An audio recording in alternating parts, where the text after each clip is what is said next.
ওই সময় উমর রাদিয়াল্লাহু আনহু বলেন, এরে রাখাল, আরে তোমার মতো মানুষ যদি এই দেশে থাকে, তোমার মতো মানুষ যদি এই পৃথিবীতে থাকে, তাহলে এই দেশে ক্ষুধার গজব আসবে না।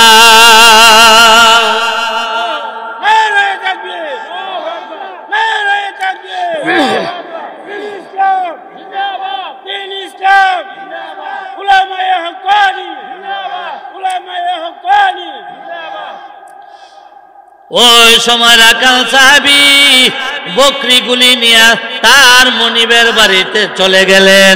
মনিবের বাড়িতে গিয়া বললেন, এরে মনিব, আরে আমি পয়গম্বরের হাতে হাত রেখে মুসলমান হয়ে গেছি, এখন থেকে আর আমি তোমার বাড়িতে থাকবো না, আমি আর বকরি রাখবো না, আমি আমার বাকি সময়টা মুহাম্মদ পয়গম্বরের সংস্রবে কাটাইয়া দিব।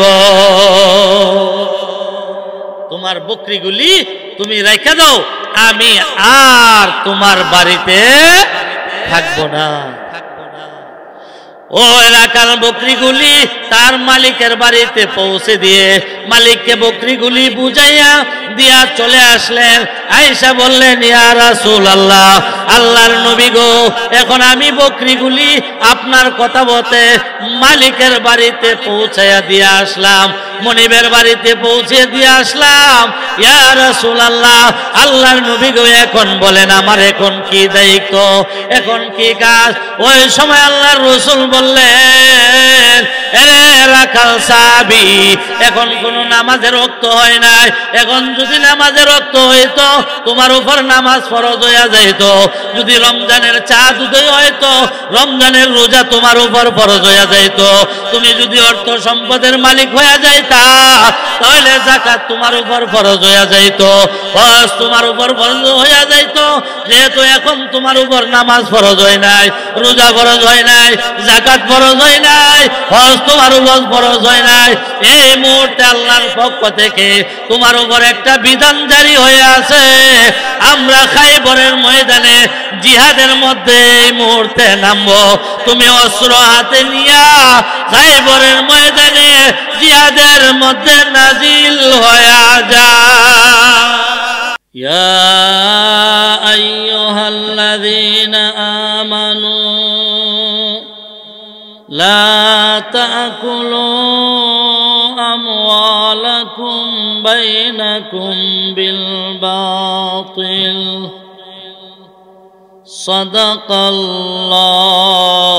সাদাকাল্লাহুল আযীম।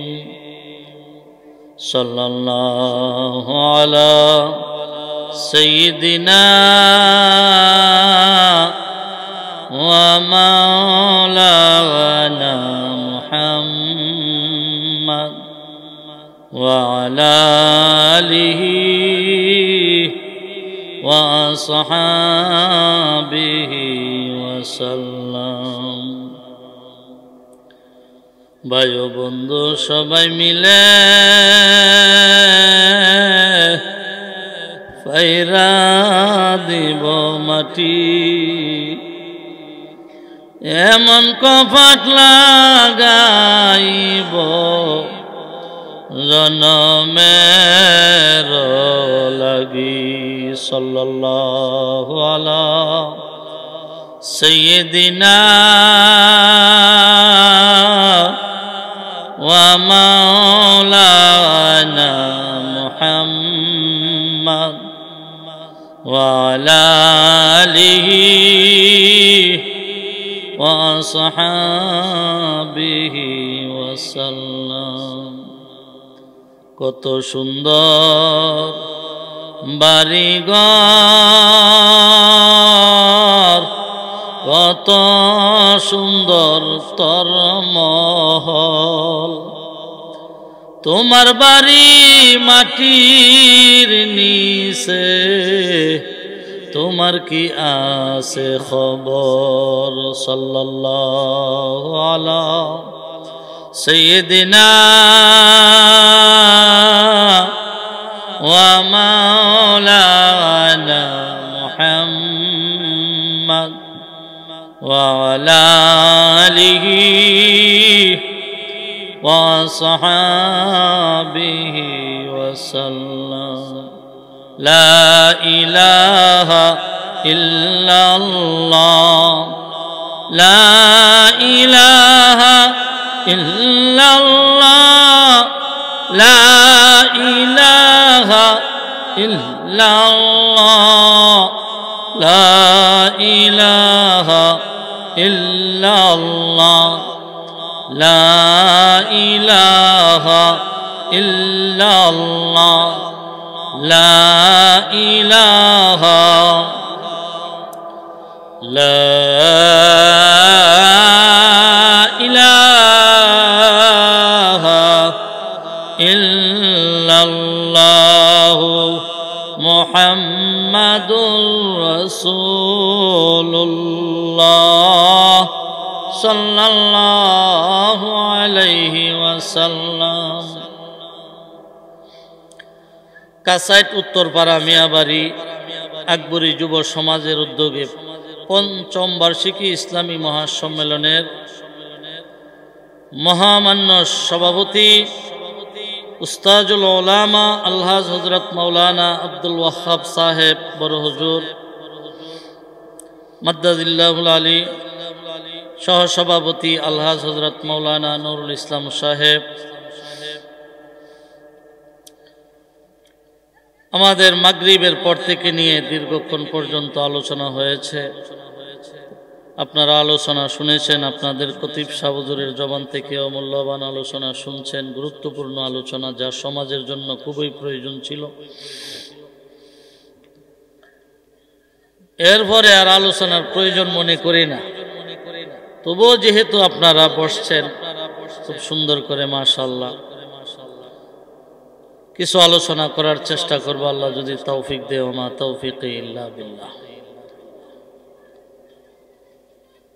আমি আপনাদের সামনে সূরা নিসার 29 নম্বর আয়াতে কারিমার এক অংশ তেলাওয়াত করছি।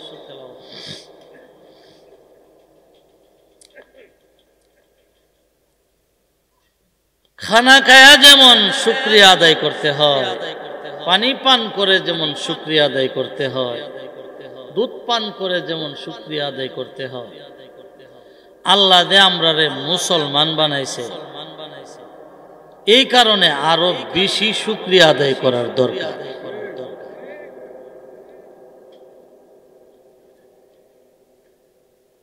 এই জন্য আমরা খানা খাই একটা দোয়া করি, ঠিক না? আলহামদুলিল্লাহিল্লাযী আত'আমানা ওয়া সাকানা ওয়া জা'আলানা মিনাল মুসলিমিন।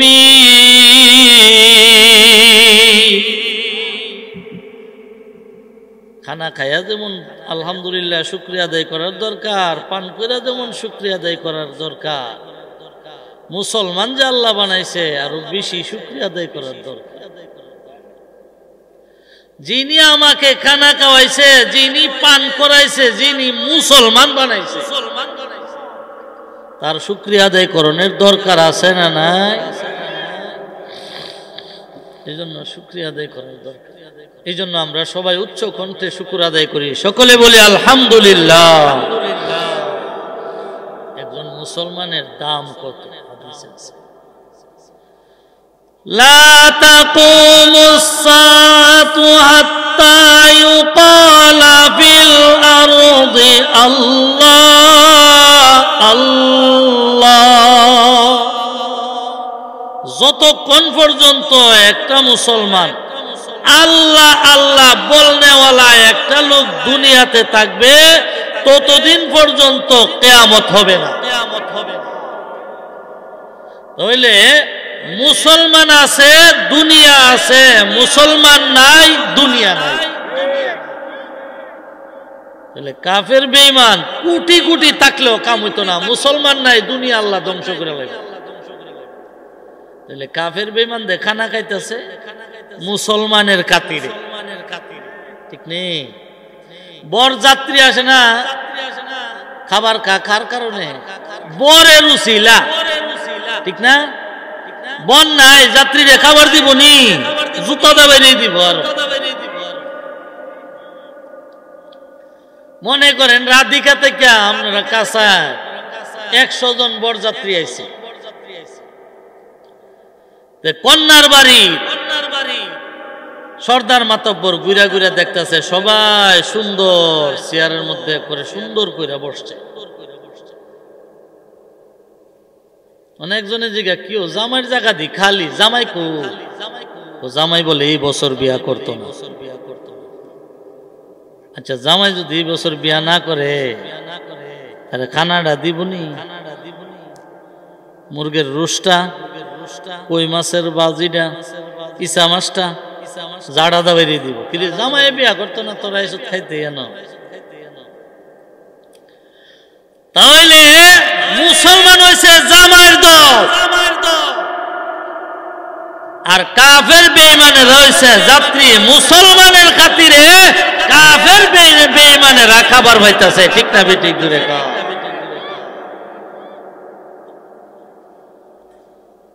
আচ্ছা ইসলামের বিধানটা মানলে শান্তি না অশান্তি?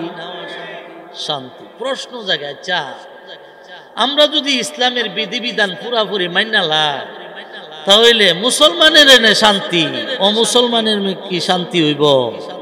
না, উত্তর হইল মুসলমানের জন্য যেমন শান্তি অমুসলমানের জন্য তেমন শান্তি, ঠিক না বেঠিক? জুড়ে কও। না কইলে বেঈমানেরা ভোট দিব আপনারা। কারণ কোরআনের বিধিবিধান, কোরআনের আইন মতে যদি দেশ চালায়, এই দেশে মুসলমানে যেমন শান্তিতে বসবাস করবে ও মুসলমানের দলও শান্তিতে বসবাস করবে। একটা উদাহরণ দিই, সহজে বুঝে আসবে। কোরআনের একটা আইন হলো সুর আর সুন্নি যদি চুরি করে ধরাকা তাহলে তার হাত কাট। কোরআনের আইন আসেনি? والسارق والسارقة فاقطعوا أيديهما। আল্লাহ বলেন সুর আর সুন্নি চুরি করতে গিয়া যদি ধরাকা তাহলে তাদের হাত কাট। এটা হলো আল্লাহর কোরআনের আইন। আচ্ছা হাত কাটলে লাভ কি হইব? চুরি দেশের বন্ধ হয়ে দেব, ঠিক না বেটি? চুরি করব হাত কাটলে? তাহলে হাত কাটার আইনটা আল্লাহ কেন কেন করলো? মুসলমানের মাল যেমন হেফাজত করার জন্য, সাথে সাথে ও মুসলমানের মালও হেফাজত করার জন্য, ঠিক না বেটি? না শুধু মুসলমানের মাল হেফাজত করবার লেগা। এই একটা আইন সৌদি আরবে আছে, ঠিক না? এই কারণে লক্ষ লক্ষ টাকার মাল ফালায়া এরা নামাজ পড়তো জায়গা চুরিও না, ঠিক না বেটি? কেরে চুরিও না? আল্লাহর কোরআনের একটা আইন এই দেশে চালু আছে। বাংলাদেশে সুর আসেনি? বাবা সুরের অভাব নাই, ঠিক নেই? বাংলাদেশে সুর বেশি, সংখ্যায় কম না বেশি? বাংলাদেশে সুরের অভাব নাই, আর সৌদি আরবের সুরের সংখ্যা ওই নাই। কেন সৌদি আরবে সুরের সংখ্যা নাই? আল্লাহর কোরআনের একটা আইন ওই দেশে বাস্তবায়ন আছে।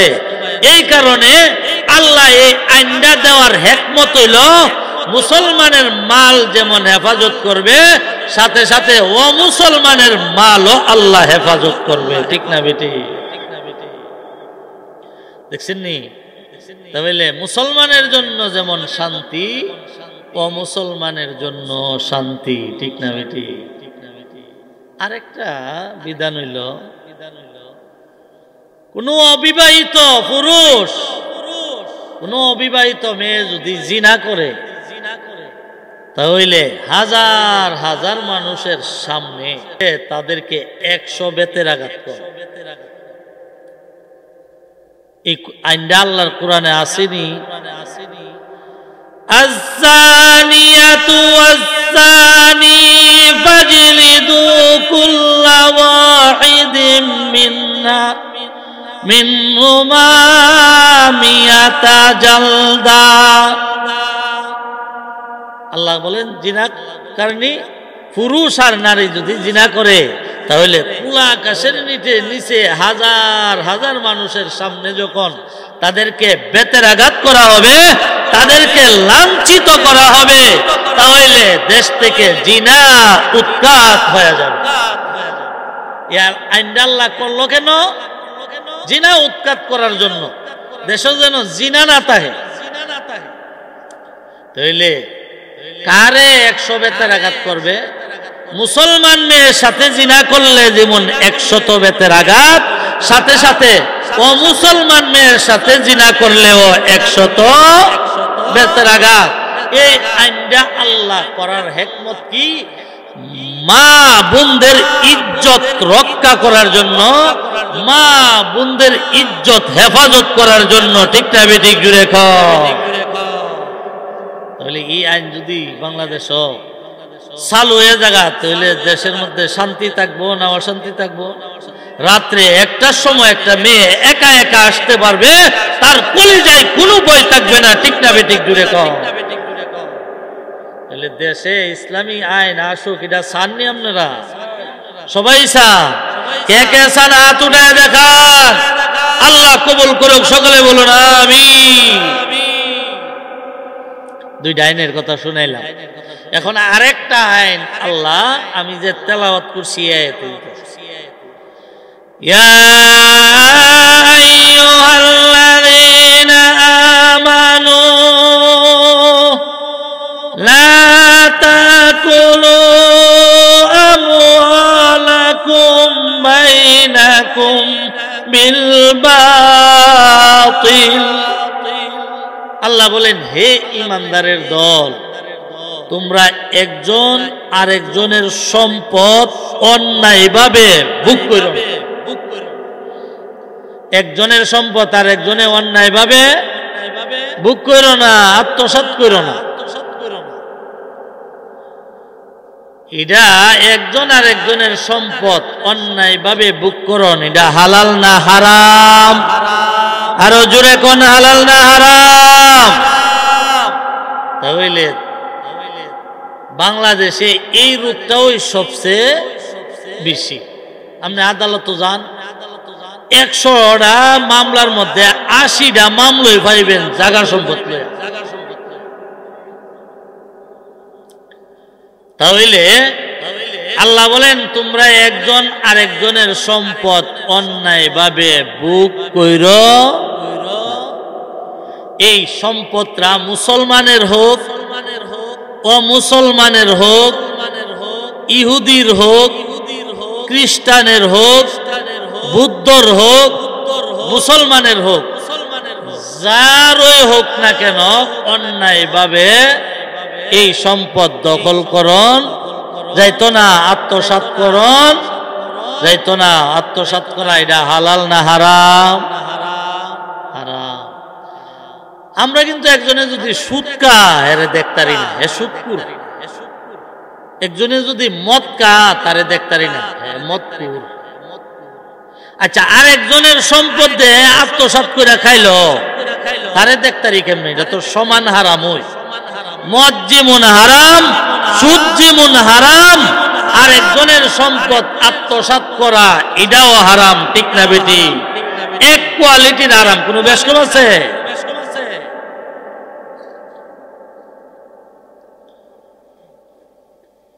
তাহলে একজন আরেকজনের সম্পদ অন্যায়ভাবে কারণ যাব বলে না, আমরা সম্পদ জমায়া আত্মসাৎ করে খায়া মক্কা শরীফ গিয়া হাজারে আসওয়াদের মধ্যে সুমা দিলাম।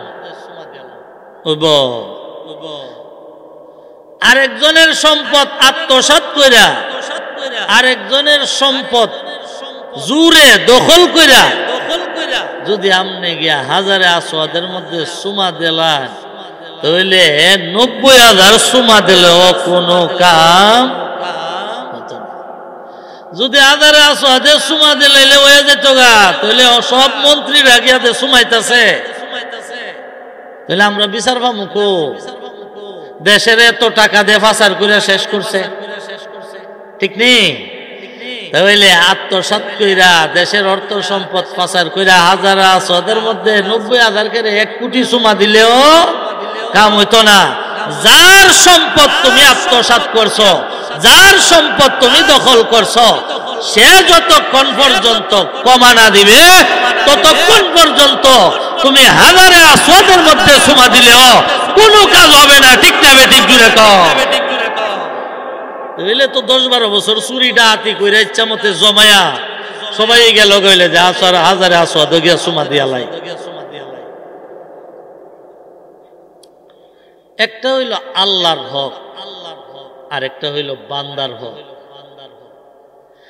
আল্লাহর হক আল্লাহ আদায় না করলে হাসরের মাঠে আল্লাহ ইচ্ছা করলে মাফ কইরা দিতে পারে, কিন্তু বান্দার হক যদি কেউ নষ্ট করে তাহলে এই বান্দা যতক্ষণ পর্যন্ত মাফ না করবে ততক্ষণ পর্যন্ত আল্লাহও মাফ করবে।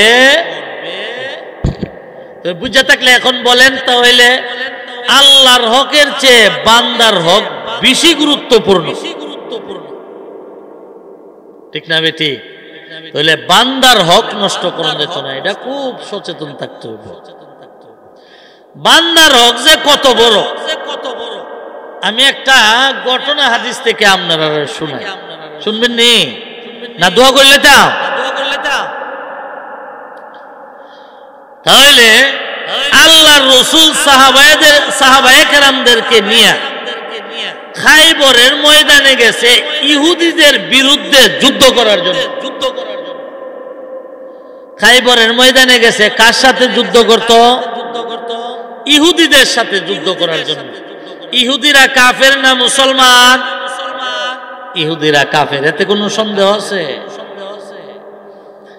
এক ইহুদি রাখাল, সে বকরি রাহে, তে বকরিগুলি রাখতে রাখতে রাখতে রাখতে গেছে যে সাহাবায়ে কেরাম যায় তাবু গাড়ছে এই জায়গার মধ্যে। গিয়া এই রাখালে সাহাবীদেরকে বলতেছেন, হে নবীর সাহাবারা, তোমাদের নবীরে আমার দেখবার মনে চাইছে, একটু দেখতাম, মনে চাইতেছে দেখতাম, তোমরা নবী কো? সাহাবায়ে কেরাম বললেন, আমরা নবীরে যদি দেখবার মনে চা, গিয়া দেখ খেজুর পাতার বেড়া ভাঙ্গা একটা ঘর, এই ঘরের ভিতরে গিয়া দেখো আমরা নবী বৈশা তাবুর ভিতরে আর কি। ইহুদি রাখাল বলল, হে ভাই, কে রে আমার সাথে তোমরা মস্কারা করতেছো?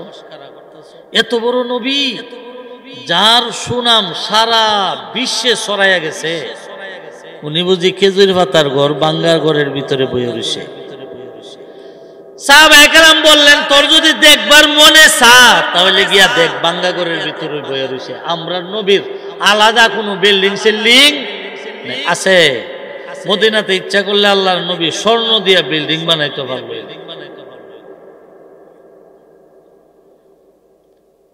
20 তলার টাওয়ার কইরা তো হয়ে গেছে 100 তলার। গিয়া দেখবার মনে চায়। ইহুদি রাখাল সে হাঁটতে হাঁটতে হাঁটতে হাঁটতে গেছে, গিয়া দেখে বাঙ্গা ঘরের ভিতরে পূর্ণিমার চাঁদের চেয়েও আরো এক সুন্দর একজন মানুষ বসে বসে। সালাম কালাম দিব করতে গিয়ে ইহুদি বেড়া, বেটা বুঝে এটা কাফের বেড়া। গিয়া কো, হুজুর আমনি নবী নাকি? তা মুরুখ কত বুঝেন না? রাখাল কহ, ভাই আমি নবী। আপনার নবী বানাইছে কেন? রাখাল এমনও করছে মনে হয় বুড়া বুড়ি কইরা নবী বানানো লাগে। আপনার নবী বানাইছে কেন? ভাই আমারে নবী বানাইছে আমার আল্লাহ। আরো জোরে কোন সুবহানাল্লাহ। যেমন প্রশ্ন এমন উত্তর, প্রশ্ন সহজ সরল, উত্তর সহজ সরল, ঠিক না? আপনারে নবী বানাইছে কেডা? আমারে নবী বানাইছে আমার আল্লাহ। ও আল্লাহ বানাইছে আপনারে নবী। আচ্ছা হুজুর, প্রত্যেকেরই একটা কাজ আছে। আমি রাখাল, আমার কাজ হলো সারাদিন বকরিরা হন। আপনার যে আল্লাহ নবী বানায় বাড়াইলো, আপনার কাজটা কিতা? তাইলে বোঝা যায় আগাইতাছে, তত্ত্বগুলি লইতাছে। ওই নবীরে যে দেখবার মনে ছায়ালাইছে, আল্লাহ তাআলা তার কলবের ভিতরে হেদায়েতের নূর ঢুকাইয়া দিছে।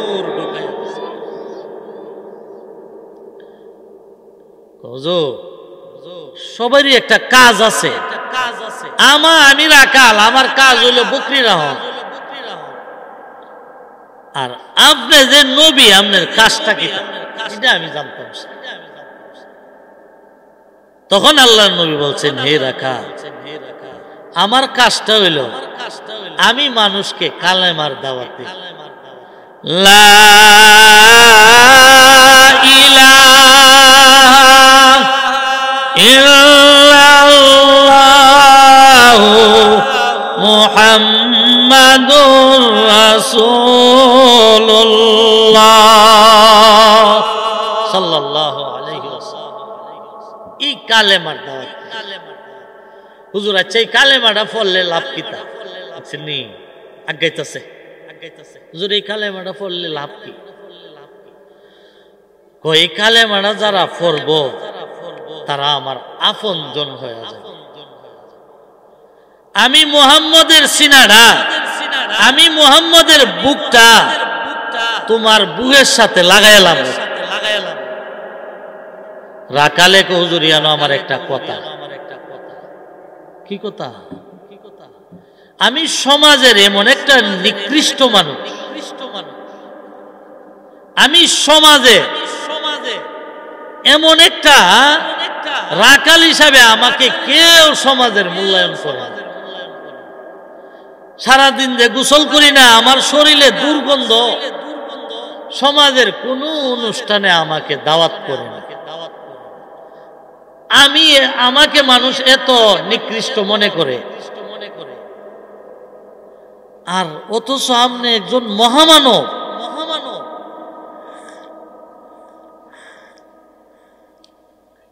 আমনের মতো মহামানব আপনার সিনাটা আমার সিনার সাথে লাগাই লাইবে, ইডা কেমনে আমার বুঝে আসে?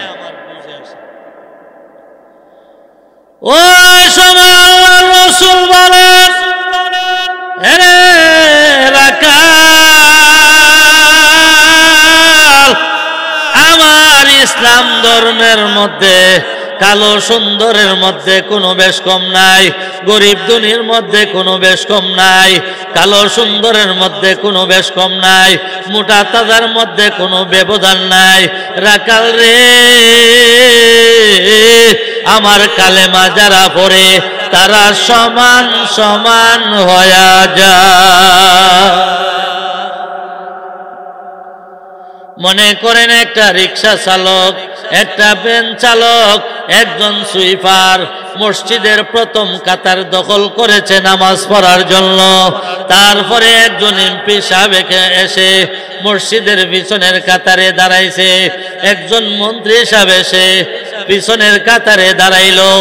ওই যে প্রথম কাতারে একজন রিক্সাওয়ালা দাঁড়াইছে, তাকে পিছনের কাতারে এমপি সাহেবের টাইনা আনার কোনো অধিকার নাই। ঠিক না বেঠিক? এখানে ইসলাম ধর্মের বিধান হলো, এখানে আমার শরীয়তের বিধান হলো, একজন রিক্সা চালক সে মসজিদের প্রথম সফ দখল করেছে, প্রথম কাতারে দাঁড়ায় নামাজ আদায় করবে। এর এমপি ও মন্ত্রী, তোমার বাবারও ক্ষমতা নাই, তুমি পিছনে আসছো, পিছনের কাতারে না দাঁড়ায়া নামাজ আদায় করবে। সামনের কাতারের মুসল্লিরে টাইনা আনার কোনো অধিকার তোমার নাই। কারণ এটা হইল শরীয়তের বিধান। রিক্সা চালক প্রথম কাতার দখল করেছে, প্রথম কাতারে দাঁড়াই নামাজ আদায় করবে। ঠিক না বেঠিক? জুড়ে কও না। চেয়ারম্যান সাহেব গেলে রিক্সা চালকরে পিছনে লইবে, ভ্যান চালকরে বলে তার শরীরে গামের গন্ধ করে। ওই সময় রাখাল বললেন, ইয়া রাসূলুল্লাহ, আল্লাহর নবী গো, যে ধর্মের বিধান অত সুন্দর, যে ধর্মের মধ্যে গরিব ধনীর মধ্যে কোনো বেশ কম নাই, কালো সুন্দরের মধ্যে কোনো বেশ কম নাই, মোটা তাজার মধ্যে কোনো ব্যবধান নাই, ইয়া রাসূলুল্লাহ, যে ধর্মের ভিতরে কেউ কাউকে ঘৃণা করে না, কেউ কাউকে দূরে ঠেলে দেয় না, এই ধর্মটাই হইল আসল ধর্ম, এই ধর্মটাই হলো সত্য ধর্ম, এই ধর্মই হলো সুন্দর ধর্ম। ইয়া রাসূলুল্লাহ, আজকে থেকে বাপদাদার ধর্মটারে সাল্লাম, আপনার ধর্ম গ্রহণ করে মুসলমান হয়ে গেলাম। দেখছেন নি ভাগ্য কত বালা, এখন ইহুদি রাখাল মুসলমান হয়ে গেছে। ভাগ্য ভালো না খারাপ? ভালো ভাগ্য। এখন এই রাখাল সাহাবী মুসলমান, এখন বেটা খালি মুসলমান না, একজন সাহাবী হয়ে গেছে, ঠিক না বেঠিক? একজন সাহাবীর দাম কত? সারা দুনিয়ার ওলি আল্লাহ যারা আছে সবাইরে এক পাল্লাতে রাখলে একজন সাহাবীর সমান মর্যাদা হবে না, ঠিক না বেঠিক? জুড়ে কর। এখন একজন সাহাবী কওজো, আমি তো মুসলমান হইছি, বলে হ।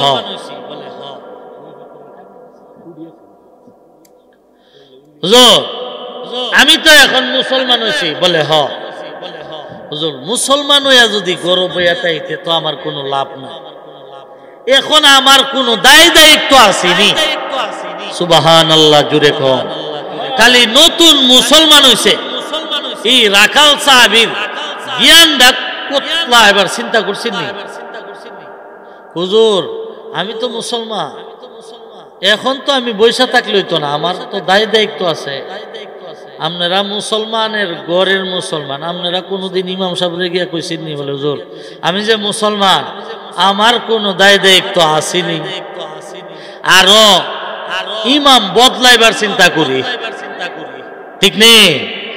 ইলাবালা না হিলাবালা, হিলাবালা না ইলাবালা, সারা দিন ওই ইমাম সাহেবের বদলা, অথচ ইমাম সাহেবরে বেতন দেয় মাত্র শুধু ৬,০০০ বা ৭,০০০, সর্বোচ্চ ১০,০০০ টাকা। আচ্ছা আপনার ফ্যামিলি কত টাকা লাগে একবার কি চিন্তা করছে?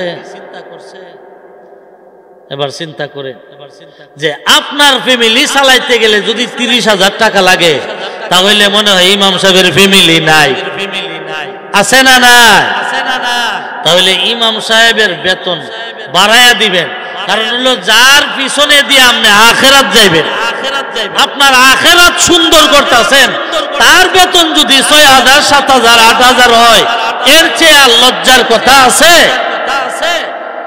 অথচ ইমাম সাহেবের বেতন উঠাইতে গেলে এই মাসও না হিমাস, হিমাসও না হিমাস, ঠিক না বেটি? যারা উড়া ইমাম সাহেবের বেতন হেরা তিতা হয়ে গেছে যাইতে যাইতে। আল্লাহর রাস্তে ইমাম সাহেবের বেতনটা দেলাইবেন, কারণ ইমাম সাহেবের গাড়িটা দুইটাও আখেরাতে কিন্তু যাইতেছেন, ঠিক না? ইমাম সাহেবের পিছে দালাইবেন না, জীবন বরবাদ হয়ে যায়। ইমাম সাহেব হইছে আল্লাহর ওলি, কারণ এই জায়গাটা সকল পয়গম্বরই দাঁড়ায় গেছে, ঠিক নেই? এই জায়গাটা ছোট না বড়? বাবা, এখন আমরা বাংলাদেশ ওই জায়গাটারে মূল্যায়ন করি না, ঠিক না বেটি? এই জন্য সাবধান, ফানক সাফের লেজ দিয়া কান কাটছেন না, বিপদ। কারণ হইল ফানক সাহেবের বাচ্চাও কিন্তু এটা ফানক সাহেব, ঠিক না? কারণ ছোট হইল এটার মধ্যে বিষ আছে, কারণ স্বয়ং নবীজি জায়গায় দাঁড়াইয়া ইমামতি করে আছে। আমরা যতই ছোট মনে হয়, কিন্তু জায়গাটা কিন্তু খুব উঁচু মানের জায়গা। এই জন্য ইনশাল্লাহ সব ইমাম সাহেবদের ইমাম সাহেবদের বেতন বাড়াইবার চেষ্টা করবেন তো ইনশাআল্লাহ? ফিকির করবেন তো ইনশাআল্লাহ? আল্লাহ কবুল করুক, সকলে বলুন আমিন। এই জায়গাটা তো আমিন আসতে কোন হুজুর, এই ক্ষমতা তো আমরার মধ্যে নাই। আমিন কই আর দরবার লাগাইেন না, আরো জোরে কোন আমিন। আপনারা কইলি তো হেরা কইব। আপনারা যখন টাকা বাড়াই দিবেন তখন সভাপতি, ক্যাশিয়ার, সেক্রেটারি হেরাও বেতন বাড়াইবার চেষ্টা করবে, ঠিক না বেটি? আপনারা না দিলে তো হেরাও দুর্বলতা প্রকাশ করে। অথচ প্রতিদিন বাজারে বৈশা 1-150 টাকা কিন্তু প্রত্যেকেরই খরচ হইতেছে, ঠিক না? আল্লাহ রাকাল সাহাবী কইতেছে, হুজুর আমি তো মুসলমান হয়ে বৈশা থাকলে লাভ নাই, এখন আমার কোনো দায় দায়িত্ব আসেনি। তখন আল্লাহর রাসূল বলতেছেন, হ এই মুহূর্তে তোমার একটা দায়িত্ব আছে। কিতা দায়িত্ব রইল? তুমি তোমার সাথে যে বকরিগুলি, এই বকরি হইল তো ইহুদি, তোমার মনিব তো ইহুদি। এখন আমার শরীয়তের বিধান হইল এই ইহুদির বকরিগুলি তোমার মালিকের বাড়িতে পৌঁছায়া দিয়ে আস। যখন রাখাল সাহাবী বলতেছেন, হুজুর আমনে আইছেন ইহুদিদের সাথে যুদ্ধ করা, আর আমার মনিব ইহুদি, হুজুর বাইলমতে যেহেতু পড়ছে লুন্না বকরিগুলি রেখা দেই। দেখছেন নি কি বুদ্ধি দিছে?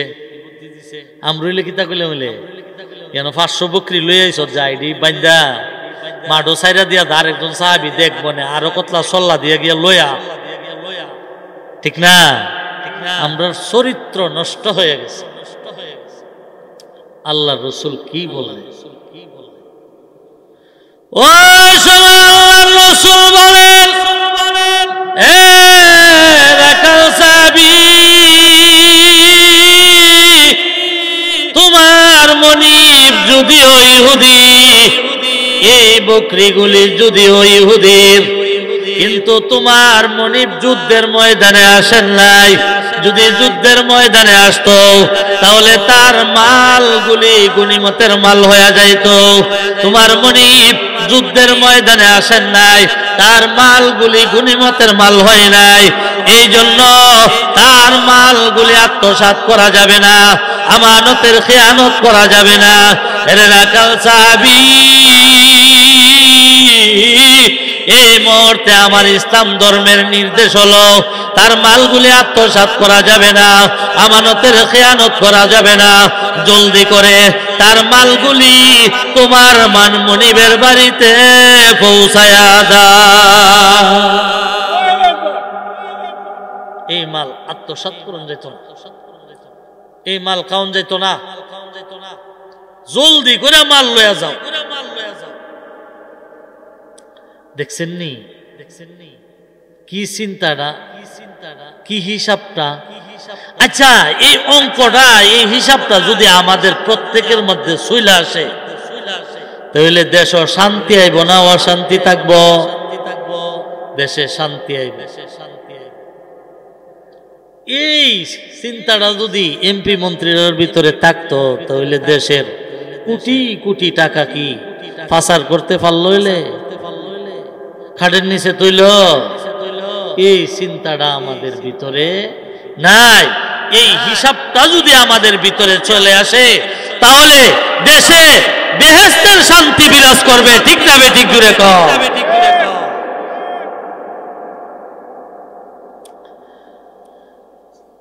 হযরত উমর রাদিয়াল্লাহু আনহু, এই ঘটনা আপনারা আরো শুনছেন,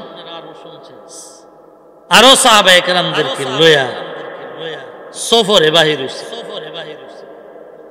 যাইতে যাইতে যাইতে যাইতে যাইতে যাইতে এক জায়গার মধ্যে গিয়া তাবু গাড়ছে। চিন্তা করলো খানা খাইব। সাহাবায়ে কেরাম তো 3 জন 4 জন একসাথে ডিশের মধ্যে খানা খায়, এর ভিতরে একটা বরকত আছে, ঠিক না বেটি? দেখবেন তাবলিগওয়ালারা একসাথে 3 জন 4 জন খানা খায়, এর দ্বারা মহব্বত সৃষ্টি হয়। খানা খাইব এমন সময় দেখে একজন রাখাল বকরি রাখতেছে। একজনকে বলল, এই যে গরিব বেচারা বকরি রাখতেছে, তারে যায় বলো আমরা সাথে ছেলে খানা খাইতেছে। তখন একজনে গেছে, গিয়া কইল হুজুরে পাঠাইছে আমরা সাথে ছেলে খানা খাইতেন, দাওয়াতটা গ্রহণ করতে। তখন রাখাল বলল, হুজুরে পাঠাইছে খানা খাইতে, আমি তো নফল রোজা রাখছি। সুবহানাল্লাহ, জুড়ে পড়। আরব দেশ কি প্রচন্ড রুদ্র মরুভূমি, যারা আরব দেশে গেছেন তারা জানেন। ঠিকটা বেটে আরব দেশের রৌদ্রের মধ্যে বলে ডিমবাজি করুন যা, এত প্রচন্ড রৌদ্র। ফ্রিজের পানি সবসময় রাখুন লাগে সাথে, কলিজা শুকায় জায়গা মুহূর্তের ভিতরে। আর একটা গরিব বেচারা বকরি রাহে এত বড় প্রচন্ড রৌদ্রের মধ্যে, সে বলে নফল রোজা রাখছে, তাহলে বোঝা যায় সে আল্লাহর ওলি। ঠিক না বে ঠিক? জুড়ে কর। তুই বেচারা আয়া হুজুর রেখেছে, হুজুর কি লোকে বলে খানা খাইতো না, কে রে? ও নফল রোজা রাখছে। সুবহানাল্লাহ। ওমর রাদিয়াল্লাহু আনহু চিন্তা করল, আল্লাহ এত বড় রুদ্র, বকরি রাহে, গরিব মানুষ, নফল রোজা রাখছে, সে তো আল্লাহর ওলি একজন। তাহলে একটু পরীক্ষা করে দেখা লই তারে, আর একটু পরীক্ষা করে লাই। আরতে আরতে আরতে আরতে ওমর রাদিয়াল্লাহু আনহু নিজে হয়ে গেছে। গিয়া কইল, রাখা আমরা তো মুসাফির মানুষ, সফরে আসছি, খাবার দাবারের অসুবিধা, তুমি আমার কাছে একটা বকরি বিক্রি করে লাও।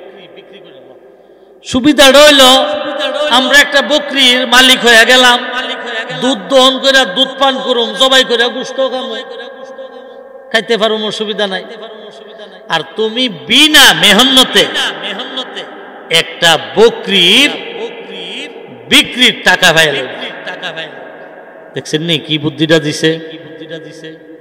আমরুলে কিতা কইলাম, স্যার একটা করে 4টা লয়ে যান গা, মালিকই হানো নাই। ঠিক নেই? কোম্পানির চাকরি করে, কোম্পানি নিয়ে সিবিচ্ছা বলে বাচ্চা আবার এমন বিদেশি আসেনি। আপনারা কাজ চাইত না, বিভিন্ন জায়গা শুনি রড দিচ্ছ বলে টি আবার। আচ্ছা দৌড়বনি সাক্ষী আনুই আছে, 7 বছর থেকে দেখকেও আইছে সাক্ষী। আমরা কাছে ওই বনবের থেকে আনন্দ লাগতো না। তাহলে বকরি বিক্রি করে লাও। মালিকে যদি জিজ্ঞেস করে, কইবা আরব দেশে 1-2টা বকরি পালের সাথে গেলে বাঘ 1-2টা বকরি খায়, এটা মালিকও জানে, কোনো অসুবিধা নাই।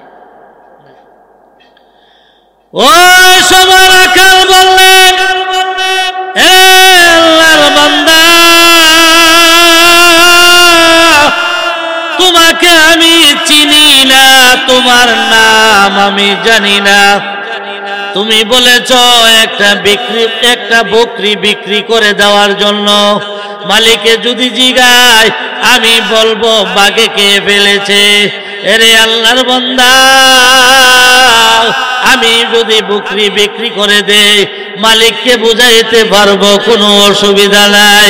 এরে আল্লাহর বান্দা, তুমি বলো আমার আরেকজন মালিক আছে, ওই মালিককে আমি কেমনে বুঝাইতাম? ওই সময় উমর রাদিয়াল্লাহু আনহু বলেন, এরে রাখাল, আরে তোমার আরেকজন মালিককে, ওই মালিকের নাম কি আমি জানতে চাই। ওই সময় রাখাল বললেন, এরে আল্লাহর বান্দা, আমার আরেকজন মালিকের নাম হলো আল্লাহ। খালিক মালিক নাম তোমার আল্লাহ, আল্লাহ আল্লাহ। সামিউম বাসির নাম তোমার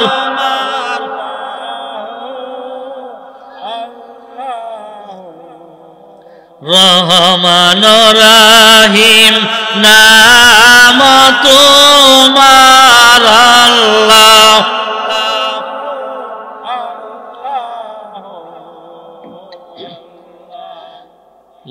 সামিউম বাসির নাম তোমার আল্লাহ।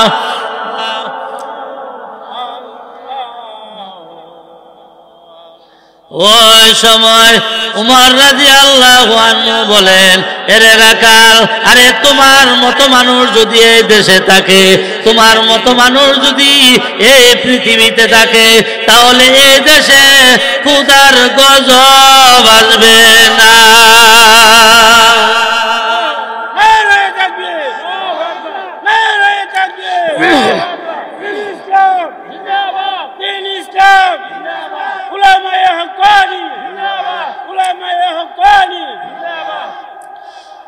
ওই সময় রাখাল সাহাবী বকরিগুলি নিয়ে তার মনিবের বাড়িতে চলে গেলেন।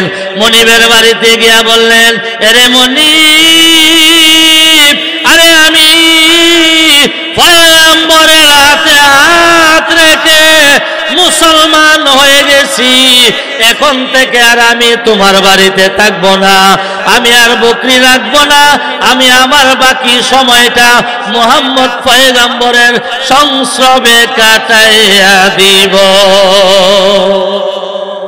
তোমার বকরিগুলি তুমি রেখে দাও, আমি আর তোমার বাড়িতে থাকবো না। ও রাখাল বকরিগুলি তার মালিকের বাড়িতে পৌঁছে দিয়ে মালিককে বকরিগুলি বুঝাইয়া দিয়া চলে আসলেন। আয়েশা বললেন, ইয়া রাসূলুল্লাহ, আল্লাহর নবী গো, এখন আমি বকরিগুলি আপনার কথা মতে মালিকের বাড়িতে পৌঁছাইয়া দিয়ে আসলাম, মনিবের বাড়িতে পৌঁছে দিয়ে আসলাম। ইয়া রাসূলুল্লাহ, আল্লাহর নবী গো, এখন বলেন আমার এখন কি দায়িত্ব, এখন কি কাজ? ওই সময় আল্লাহর রাসূল বললেন, এরে রাখাল সাহাবী, এখন কোন নামাজের ওয়াক্ত হয় নাই, এখন যদি নামাজের ওয়াক্ত হইতো তোমার উপর নামাজ ফরজ হইয়া যাইত, যদি রমজানের চাঁদ উদয় হইতো রমজানের রোজা তোমার উপর ফরজ হইয়া যাইত, তুমি যদি অর্থ সম্পদের মালিক হইয়া যাইতা তাহলে যাকাত তোমার উপর ফরজ হইয়া যাইত, হজ তোমার উপর ফরজ হইয়া যাইত। যেহেতু এখন তোমার উপর নামাজ ফরজ হয় নাই, রোজা ফরজ হয় নাই, যাকাত ফরজ হয় নাই, হজ তোমার উপর ফরজ হয় নাই, এই মুহূর্তে আল্লাহর পক্ষ থেকে তোমার উপর একটা বিধান জারি হয়ে আছে, আমরা খাইবরের ময়দানে জিহাদের মধ্যে এই মুহূর্তে নামবো, তুমি অস্ত্র হাতে নিয়া খাইবরের ময়দানে জিহাদের মধ্যে নাজিল হয়ে যা। এই বিধানটা তোমার উপর ফরজ হয়ে আছে। তখন কইতেছে, হুজুর, আচ্ছা আমি যদি জিহাদ করি, জিহাদ করতে করতে যদি আমি শহীদ হয়ে যায় তাহলে আমার কি লাভ? আমার কোনো পুরস্কার আসেনি। তখন আল্লাহর রাসূল বলছেন, হে সাহাবী, হ্যাঁ, তুমি যদি যুদ্ধ করতে করতে তুমি শাহাদত বরণ করো তাহলে আল্লাহ তাআলা তোমাকে 3টা পুরস্কার দিবে। এক নম্বরের পুরস্কার হইল তোমার কালো দেহটাকে আল্লাহ সুন্দর বানায়া দিবে। 2 নম্বরের পুরস্কার হইল তোমার শরীরের যে দুর্গন্ধ আছে এই দুর্গন্ধগুলি সরায়া তোমার শরীরে আল্লাহ মেশকে আম্বরের ঘ্রাণ দিয়া দিবে। 3 নম্বরের পুরস্কার হইল আল্লাহ তাআলা তোমাকে বিনা হিসাবে জান্নাতের মালিক বানায়া দিবে। আমরা যারা বিছনা কইরা মরু ঘরের ভিতরে যুদ্ধের ময়দানে না গিয়া আমরা কবর তাইক্কা ফচ্চা গুল্লা এরপরে জান্নাতে যাবো, ঠিক না বেটি? আর হাদিসে আছে যারা শহীদ হইব হেরা ডাইরেক্ট জান্নাতি, হেরা কবর তাহন লাগতো না, ডাইরেক্ট জান্নাতে দিয়া দিবে। কোন বর্ণনায় পাওয়া যায় সবুজ রঙের একটা পাখির টনার ভিতরে শহীদের আত্মাটা ঢুকাইয়া দিব, তারপরে এই পাখিটা জান্নাতের বাগানে বাগানে ঘুরবো, উড়ালবো, ফল টল খাইব। আল্লাহর রাসূল বললেন, হে সাহাবী, তুমি যদি শহীদ হয়ে যাও, আর আল্লাহর নবী যদি কোন সাহাবীর ব্যাপারে বলছে তুমি যদি শহীদ হও, এই সাহাবী আর ফিরাইছে না। তুমি যদি শহীদ হয়ে যাও তাহলে আল্লাহ তোমাকে 3টা পুরস্কার দিবে। নবীর জবানের কথা, কি আনন্দিত! ওই সময় রাখাল সাহাবী তরবারি হাতে নিয়ে আনন্দের সাথে যুদ্ধের ময়দানে নাজিল হয়ে গেছে। আমার রাসূল বলেছেন, আমি যখন যুদ্ধ করতে করতে শাহাদত বরণ করব, আমাকে 3টা পুরস্কার আল্লাহর পক্ষ থেকে দেওয়া হবে। একটা পুরস্কার হলো আমাকে জান্নাত দেওয়া হবে, আমার শরীরে মেশকে আম্বরের ঘ্রাণ দেওয়া হবে, কালো দেহটাকে আল্লাহ সুন্দর বানায়া দিবে, এমন পুরস্কার দেওয়া হবে।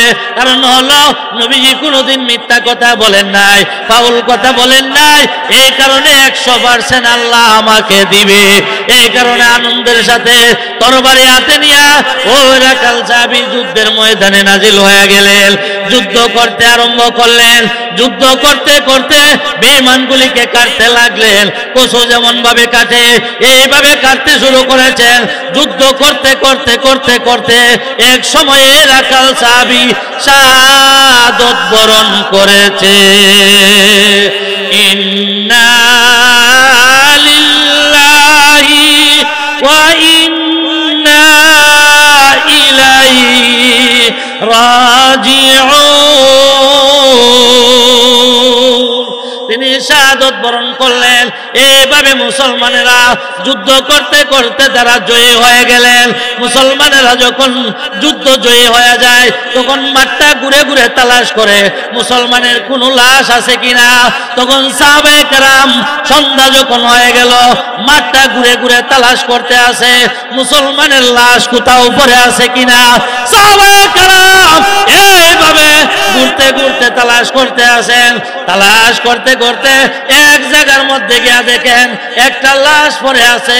এই লাশটাকে কেউ চিনে না। তখন সবাই দাঁড়ায় আছে, সাহাবায়ে কেরাম ভিড় জমাইতেছেন, একজন আরেকজনকে জিজ্ঞাসা করতেছেন এই লাশটা কার? আরে এই লাশটাকে তো কোনোদিন দেখি নাই, আরে তাকে তো চিনি না। ওই সময় আল্লাহর রাসূল হাঁটতে হাঁটতে গেলেন, সাহাবায়ে কেরামদেরকে জিজ্ঞেস করলেন, এ সাহাবারা, আরে তোমরা এই জায়গার মধ্যে কেন ভিড় জমায়ে আছো?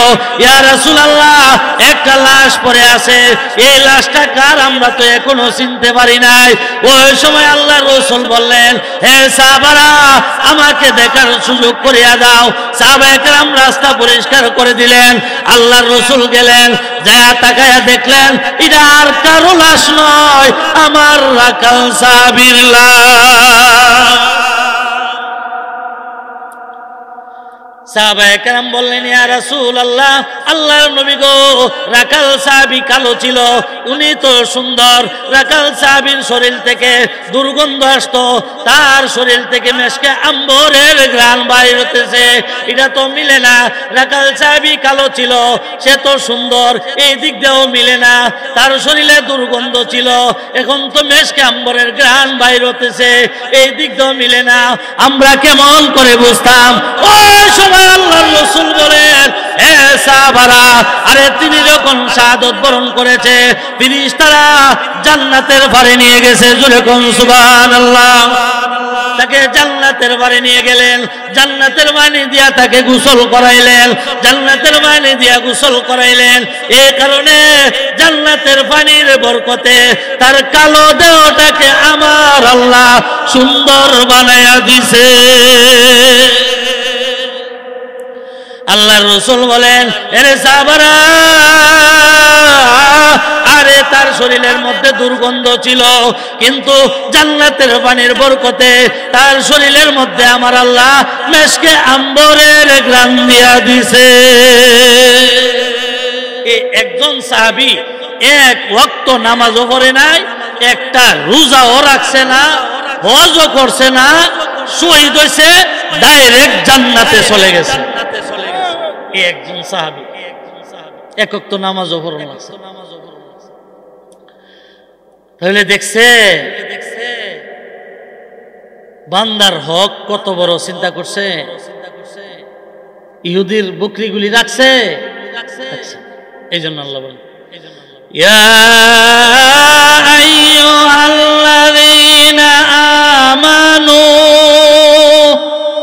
লা তাকুলু আমওয়ালাকুম বাইনাকুম বিল বাতিল।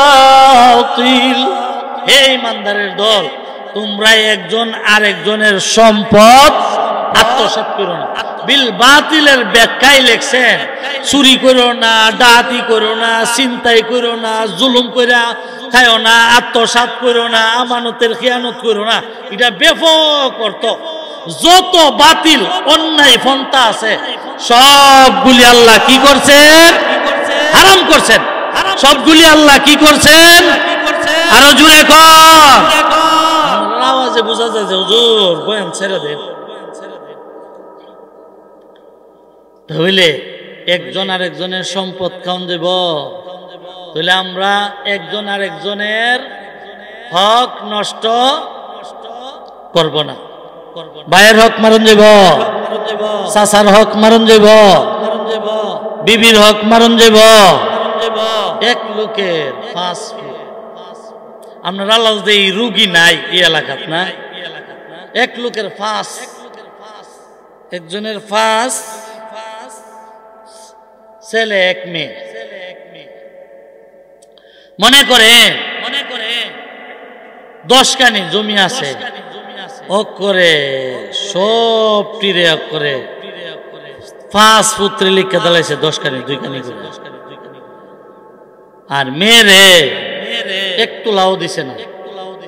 কতিটা কার করছে? মেয়ের না নিজের করছে? নিজের করছে। এই লোকজন মারা যাইব হাসরের মাঠে গেলে, তখন মেয়ে যখন আল্লাহর কাছে মামলা করবো, আল্লাহ আমার আব্বা আমার বাইতের নামে সব সম্পত্তি লিখে দিয়া লাইছে, আমার একটু লাও দিছে না। তখন মেয়ের মামলা খায়া নামাজ রোজার বস্তাটা লইয়া দুজুয়ে যাওয়ান লাগবো। এমন রুগী আসেনি আপনারা সমাজ? একবারে কপাল কালা করে লাইতেছে, কিন্তু নিজের মেয়ের সম্পদ দিতে রাজি না।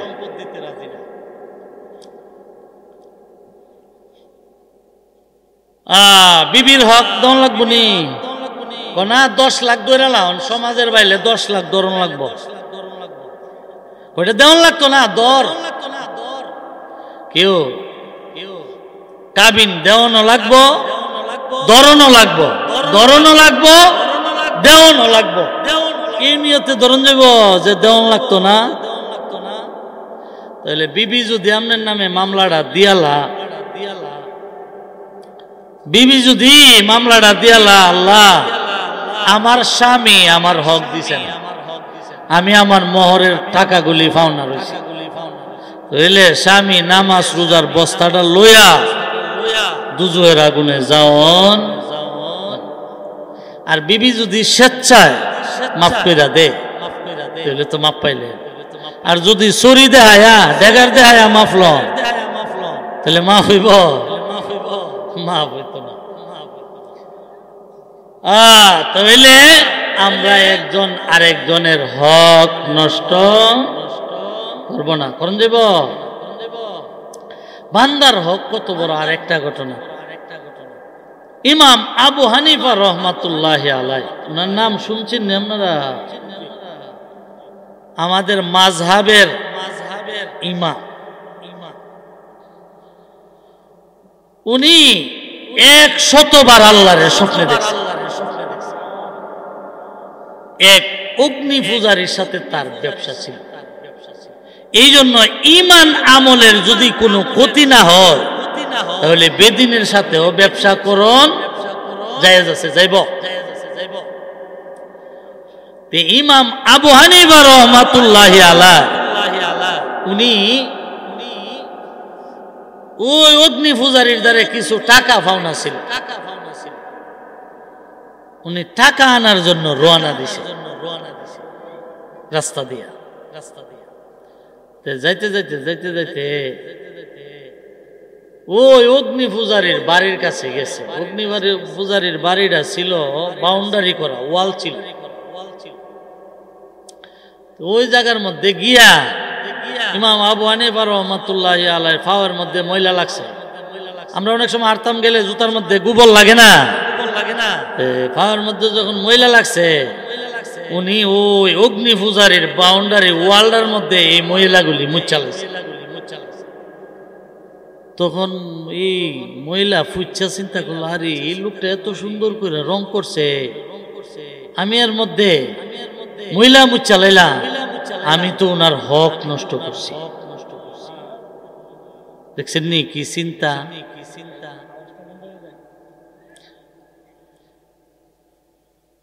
এই শিক্ষাটা যদি আমাদের মধ্যে থাকতো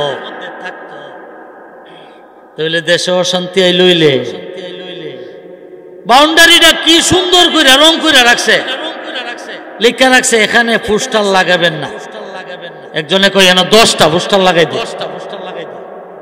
ঠিক নেই, এমন করেনিও, দেহের হক নষ্ট করছে। কি সুন্দর করে প্রিন্টার দিয়ে একবারে এখানে পোস্টার লাগানো নিষেধ লেখা দিয়ে রাখছে, এরপরেও গিয়া পোস্টার লাগাই দে। আসেনি এমন মানুষ? কি সুন্দর মেহগুনি গাছগুলি লাগাই রাখছে সারার মধ্যে, 100টা গাছ খাজ্জা লাগিয়া রাত্রে গিয়া সবজি গিয়ে কাটতে লাগছে। এমন খারাপ মানুষ আসেনি? কথা কুদ্দুর কাটাকাটি হয়েছে বাজারের মধ্যে, ফিশারির মধ্যে 20 সব মাছ মেরে লেছে। এমন মানুষ আসেনি? তরমুজ করছে করে সব গাছ কাটতে দিছে রাত্রে, তার হক নষ্ট করছে নি? আল্লাহর কাছে জবাব দেওয়া লাগবে নি। এই লোক যতক্ষণ পর্যন্ত ক্ষমা না করবে, তুমি হাজারে আসওয়াদের মধ্যে গিয়া 90,000 সুমা দিল কোনো লাভ হবে না। এই হিসাবটা, এই অঙ্কটা যদি আমাদের মধ্যে আসে, এই শিক্ষাটা যদি আমাদের প্রত্যেকের ভিতরে চলে আসে, তাহলে দেশে শান্তি আইব না অশান্তি? তাহলে দেশ ইসলামের মধ্যে আছে শান্তি। আমরা এখন শান্তি পাই না কেন? ইসলাম ধর্ম গ্রহণ করার পরেও ইসলামের বিধান আমরা পরিপূর্ণভাবে মানি না। ইসলামের বিধান যদি আমরা পরিপূর্ণভাবে মানতাম, তাহলে এই দেশে বেহেশতের শান্তি বিরাজ করলো, ঠিক না বেঠিক? জুড়ে কর। ইয়া আইয়ুহাল্লাযীনা আমানু দুখুলু ফিস-সিলমি কাফা। আল্লাহ বলেন, হে ঈমানদারের দল, তোমরা ইসলামের ভিতরে পরিপূর্ণভাবে প্রবেশ করো, সম্পূর্ণভাবে প্রবেশ করো। ইসলামের ঘরের ভিতরে পরিপূর্ণভাবে তোমরা ঢুকো, তাহলে তোমরা শান্তি পাইবা, ঠিক না বেঠিক? জুড়ে কর। আমরা কি পরিপূর্ণভাবে ঢুকতাম পারছি? পরিপূর্ণভাবে ঢুকছিল সাহাবায়ে কেরাম, পরিপূর্ণভাবে ঢুকছিল তাবিঈন, পরিপূর্ণভাবে ইসলামের মধ্যে ঢুকছিল তাবিঈন। এই জন্য তাদের জামানাতে বেহেশতের শান্তি দেশে বিরাজ করছে, ঠিক না বেঠিক? জুড়ে কর। আমরা আজকে ইসলামের ভিতরে পরিপূর্ণভাবে ঢুকতাম পারতাছি না। এই জন্য এই দেশের মধ্যে এত বিশৃঙ্খলা, এত অশান্তি। ইসলাম যদি দেশে কায়েম হয়ে যায়, তাহলে দেশে বেহেশতের শান্তি বিরাজ করবে।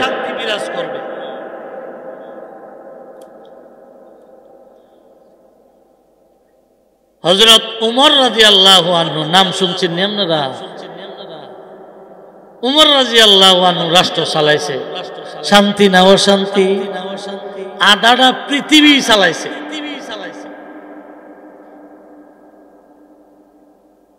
তালি দেওয়া কাপড় পরতো, অথচ আধাটা পৃথিবীর বাদশা ছিল। নিজের হাতে কাপড় সেলাই করে পরতো।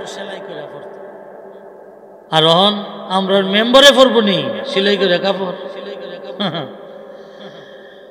আল্লাহ আধাটা পৃথিবী চালাইছে। তাদের কলবের ভিতরে ছিল একমাত্র আল্লাহ আর আল্লাহর রাসূলের প্রেম আর ভালোবাসা, ঠিক না বেঠিক? জুড়ে কর। তাদের কলবের ভিতরে দুনিয়া ছিল না। তাদের কলবের ভিতরে আল্লাহর মহব্বত, নবীর মহব্বত ছিল। তা এই জন্য তারা রাষ্ট্র পরিচালনা করছে, দেশ চালাইছে, দেশের মধ্যে কোনো অশান্তি ছিল না। ঠিক না বেঠিক জুড়ে কও, শুধু শান্তি আর শান্তি।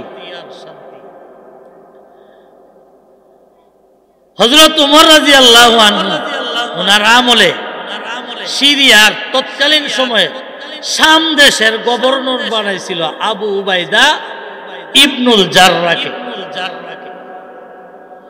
তৎকালীন সময়ে শাম দেশটা হইল ধনভাণ্ডারের এলাকা। শাম দেশের মধ্যে সবচেয়ে বেশি অর্থ সম্পদ, আর ওই দেশটার গভর্নর বানাইছে আবু উবাইদা ইবনুল জাররাকে। গভর্নর দিয়ে বানাইছে। ওমর রাদিয়াল্লাহু আনহু চিন্তা করতেছে, অত বড় একটা ধনভাণ্ডারের এলাকা, গভর্নর যে তারে বানাইলাম, আমি আগে তারে একটু পরীক্ষা নিরীক্ষা কইরা দেখালাই, দেওয়ানের দরকার আছে না নাই, যে লোকটা কি অর্থ সম্পদ আত্মসাৎ করতেছে কি করে না। উঠতেছেন কেরে বন, ছেড়ে দেবো অল্প সময়ের ভিতরে, ছেড়ে দেবো। বিকইছে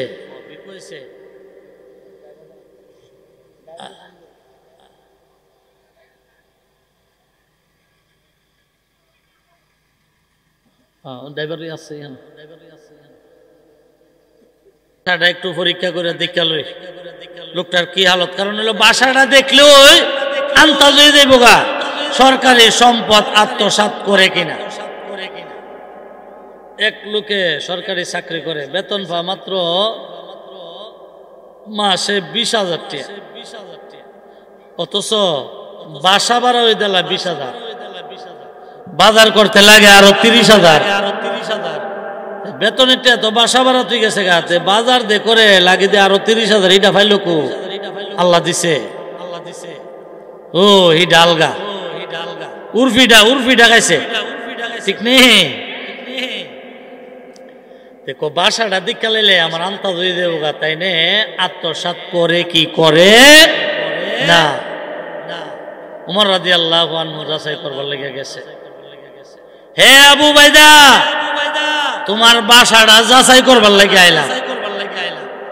হুজুর আমার বাসা যাচাই করবে? আমার বাসা যাচাই করতে যাই না, গেলে আমনে চৌকের পানি আটকায়া রাখতে পারতেন না। না আইসি জন একটু দেখে যাই তোমারে।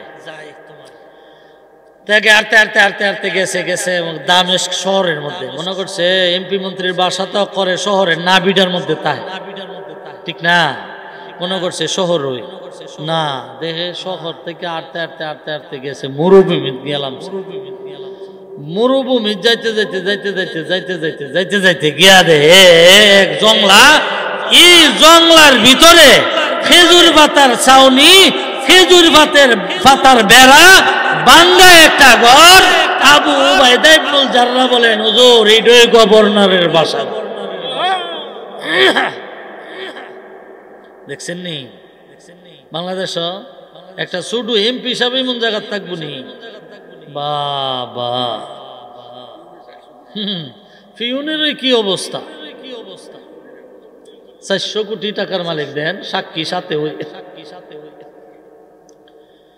ওই সময় ওমর রাদিয়াল্লাহু আনহু ঘরের চতুর্দিকে ঘুরে আর কাঁদে। এভাবে ঘরের চতুর্দিকে ঘুরে আর দেখে, আরে আমার গভর্নরের বাসাটা, আরে খেজুর পাতার ছাউনি, ভাঙ্গা একটা ঘর। এইভাবে ঘুরতে ঘুরতে ওমর রাদিয়াল্লাহু আনহু ঘরের ভিতরে গেলেন। ঘরের ভিতরে গিয়া দেখলেন ঘরের ভিতরে কাঠ নাই, তোষক নাই, লেপ নাই, তোষক নাই, বালিশ নাই, ঘুমাইবার মতো কোনো পরিবেশ নাই।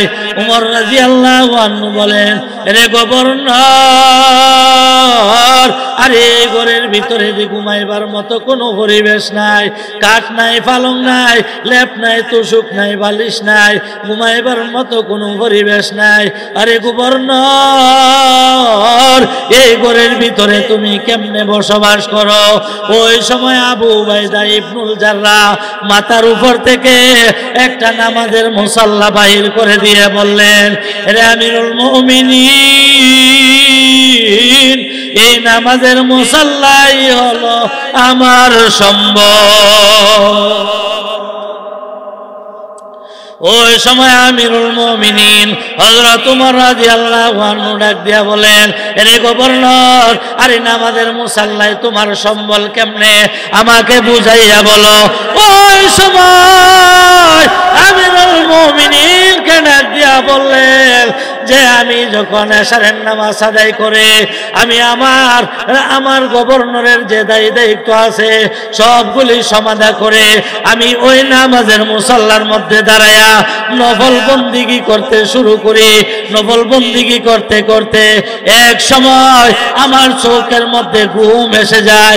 তখন আমার লেপ লাগে না, তোষক লাগে না, কাঠ লাগে না, পালং লাগে না, আমার বালিশ লাগে না, তোষক লাগে না, কোনো কিছু লাগে না।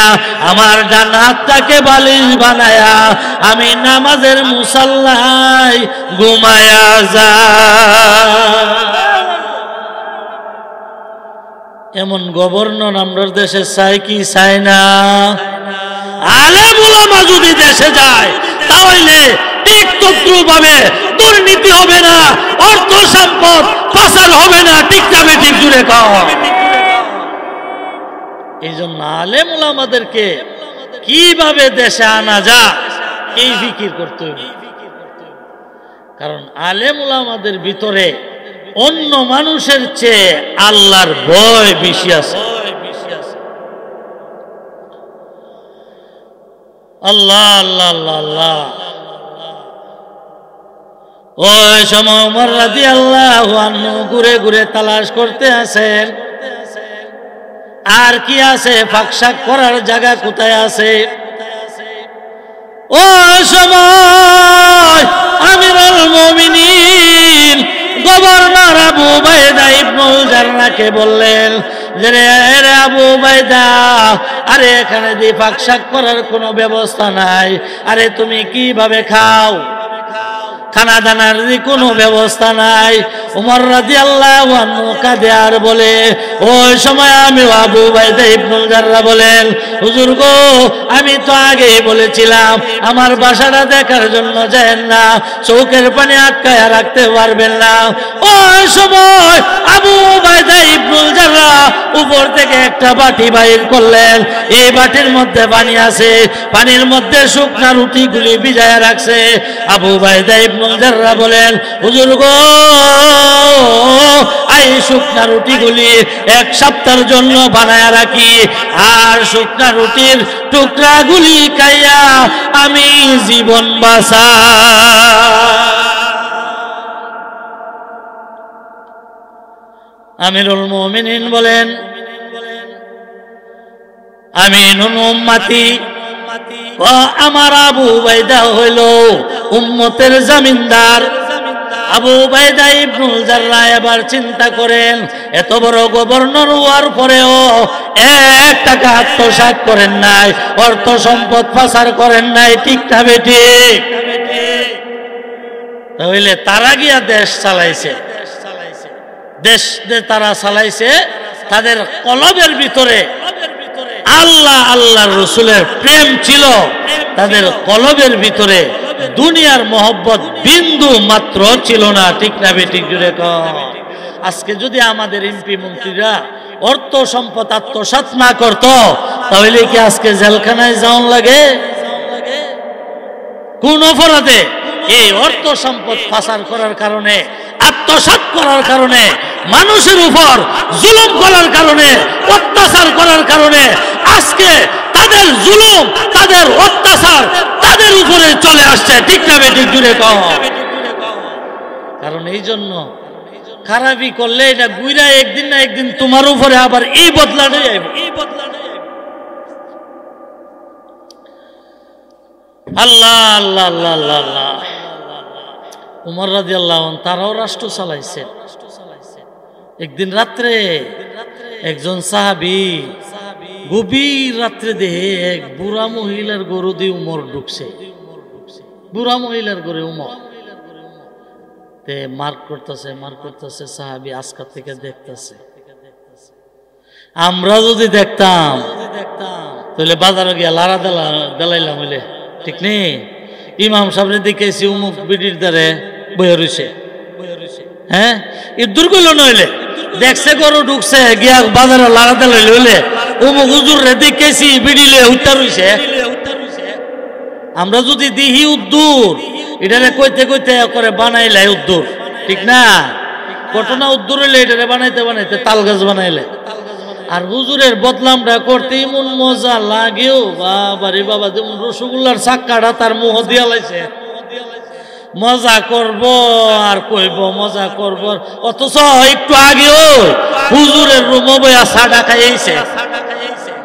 আর নাইলে বাস্টিয়া দিয়ে হুজুরে খালি খাওয়াইয়া সাডা খাওয়াইয়া দিছে। বেড়াটা ফাইরি হুজুরের বদলাম শুরু করে দিছে। এটা একদল গ্রুপ আছে চা না আরো বুঝতে খাওয়াইলো হুজুরের বদলাম করবই, এটা তার মজা লাগে।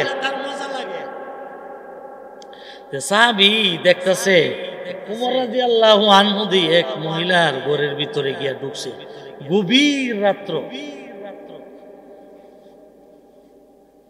তখন দীর্ঘক্ষণ পরে উমর রাদিয়াল্লাহু আনহু ঘর থেকে বাহির হয়ে গেছে। দেখেন তারাও রাষ্ট্র চালাইছে।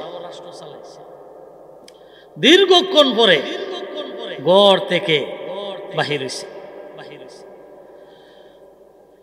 তখন উমর রাদিয়াল্লাহু আনহু গেছে, ওই সাহাবী দেখছে উনি আস্তে আস্তে আস্তে আস্তে এই মহিলার গরু গিয়া ঢুকছে। কি গো তোমার গরু যে একজন পুরুষ আছে কেডা তুমি চিনো নি? বলে বাবারে তারে তো আমি চিনি না। কেরে আছি? তখন আরে এই বেড়া একদিন আমার গরু আয়া ঢুকছে। ঢুকা জিজ্ঞাসা করতেছে তোমার গরু কি কোনো গোলাম বান্দি আসেনি? আমি কইছি না। তাহলে তোমার গড় ঝাড়ু টারু দিয়া যা কেডা, কাপড় চাপড় দয়া দে কেডা, হান্ডি ফাতিল গুলি দয়া দে কেডা, দোয়ার কোনো লোক টুক নাই? বলে না। তাহলে তুমি চিন্তা করো না, আমি সপ্তাহে 1-2 দিন আয়া গটর ঝাড়ু টারু দিয়া হান্ডি ফাতিল গুলি দিয়া দয়া আমি দিয়া যাব। এরপর থেকে এই বেড়া সপ্তাহে 1-2 দিন আয়া আমার গটর ঝাড়ু টারু দিয়া কাপড় চাপড় দয়া দিয়া যা। আমরা ঘরের মেম্বারশিপ করবো নি। হেরা হইল গিয়া সেবা, হেরা হইল জনসেবা করে, ঠিক না বেটি? ওই সময় সাহাবী বললেন হে মা, আরে তোমার ঘরের ভিতরে যে আসে তাকে তুমি চিনো না? বলে না। মাগো আরে এটা সাধারণ মানুষ না, এটা হলো আমিরুল মুমিনিন হযরতে ওমর। তুমি জানো নি কারে দিয়া কাজ করাও? আরে ওমর আমিরুল মুমিনিন সপ্তাহে 1-2 দিন এসে তোমার ঘরের মধ্যে এসে তোমার হান্ডি বাতিল গুলি তোমার কাপড় চাপড় ধুয়ে দিয়ে যাও, তোমার ঘরে ছায়া সাফ করে দিয়া যা, পরিষ্কার করে দিয়া যা। এই লোকটা তো সাধারণ মানুষ না, এলা হলো আমিরুল মুমিনিন। এরা হইল জনসেবা। আমরা দেশের মানুষ লেগিতা জনগণের সেবা করার সুযোগ দিন, ঠিক নেই? এন লেখতো আছেন জনগণের মাল চুরি করার সুযোগ দিন, লেখতো আছেন এমনে লেখা লাইছে হেমনে, ঠিক না? অমুক মার্কা ভোট দিন, জনগণের মাল চুরি করার সুযোগ দিন, এটা লেখতো আছেন পোস্টার লেখা লাইছে সেবা করার সুযোগ দিন। আল্লাহ দেখছেন তারা দুনিয়া চালাইছে, তারার কলবের ভিতরে দিন ছিল, তাদের কলবের ভিতরে অর্থ সম্পদ ছিল না, ঠিক না বেঠিক? উমর রাদিয়াল্লাহু আনহু একদিন রাতের বেলা ঘুরতাছে গিয়া দেহে ঘরের ভিতরে এক মহিলা কাঁদতাছে। এই মহিলা কাঁদতেছে, জোরে জোরে কান্না করতেছে। তখন ওমর রাদিয়াল্লাহু আনহু কইতেছে, কেউ এই ঘরের ভিতরে কে আছে? তখন একজন পুরুষ বেরিয়েছে। কেউ এই মহিলা কান্দে করে এই মরুভূমিতে? ও এলা আমার বিবি, আমার বেগম, প্রসব ব্যথা উঠছে। এখন ঘরের ভিতরে কোনো খাবারও নাই, ওনারে যে সেবা করব, সেবা করার কোনো মানুষও নেই। উমর রাদিয়াল্লাহু আনহু ঘুরতে ঘুরতে ঘুরতে ঘুরতে এখানে দেখেছে। তখন ওই লোকটারে কইছে, তুমি একটু অপেক্ষা করো, আমি একটু চেষ্টা করি, তোমার জন্য কোনো উপকার করতাম পারি কিনা। হেরা হইল জনগণের সেবা করতো, ঠিক না? হায় হায়, গিয়া বেগম রে কইছে, হে বেগম, লও জলদি আমার সাথে। যেমন উমর বেগমটাও তুই মনু, আমরার বেগম হইলে কতলা প্রশ্ন করল হইলে, এখন রাত্রের বেলা কই যাইতাম, দিনও জামুনে, সকালে জামুনে, আরো পরে, ঠিক না? যেমন বেড়া ইমন বেগম কইছে জলদি আমার সাথে। বেগম রেডি। ওই সময় উমর রাদিয়াল্লাহু আনহু তার খাবারের জন্য ময়দা লইলেন, হান্ডি বাতিল লইলেন, ময়দা লইলেন, আটা লইলেন। রুটি বানাইতে যা কিছু লাগে সবগুলি গাঁটুরি বেঁধে গোলামকে বললেন, আমার মাথার মধ্যে উঠাইয়া দাও। গোলাম বলেন, হুজুর আমার মাথার মধ্যে উঠাইয়া দেন। বলে, না না, হাসরের মাঠের মধ্যে জবাব দিতে গেলে আমার জবাব দিতে হবে। তার চিন্তা চেতনা কি চিন্তা করেন, কারণ হলো তোমার মাথার মধ্যে উঠাইয়া দেওয়া যাবে না। এরে গোলাম, আটা ময়দা তেল ঘি যা লাগে হান্ডি বাতিল সবগুলি গাঁটুরি বেঁধে মাথার মধ্যে লইলেন, বেগম সঙ্গে লইলেন, লইয়া রওনা দিলেন মরুভূমি দিয়া। রাতের অন্ধকারে বেগম রে বলেন, এরে বেগম, আজকে তোমারে দিয়া এমন একটা কাজ করাইব যে কাজের দ্বারা আল্লাহর জান্নাতের মালিক হইবা। আল্লাহর জান্নাতের মালিক হয়ে যাইবা। বেগমকে নিয়া যাইতে যাইতে মরুভূমি বাঙ্গা ঘরের দরজার সামনে দাঁড়াইছে। ওই পুরুষ টুকটাকে ডাক দিয়া বললেন, এরে পুরুষ, ও আল্লাহর বান্দা, তুমি ঘর থেকে বাহির হয়ে আসো। ঘর থেকে বাহির হয়ে চলে আসলেন। বেগমকে বললেন, ও বেগম, এই ঘরের ভিতরে একজন মহিলা আছে, তার প্রসব ব্যথা উঠেছে, তাকে খেদমত করবে এমন কোনো মানুষ নাই, খেদমত করবে এমন কোনো মহিলা নাই। তোমাকে একমাত্র নিয়ে আসলাম এই মহিলার খেদমত করার জন্য। আমিরুল মুমিনের বউরে দিয়া একটা মরুভূমির অসহায় মহিলার খেদমত করা। আপনার আমার বউ যাইব নি? মেম্বারের বউরে গিয়ে কইলে বাবা কত দৌড়াদৌড়ি করন লাগে একটা দরবার জমাইবার লাগে। যারা কোনো একটা দরবার করছেন এরা জানে। আল্লাহ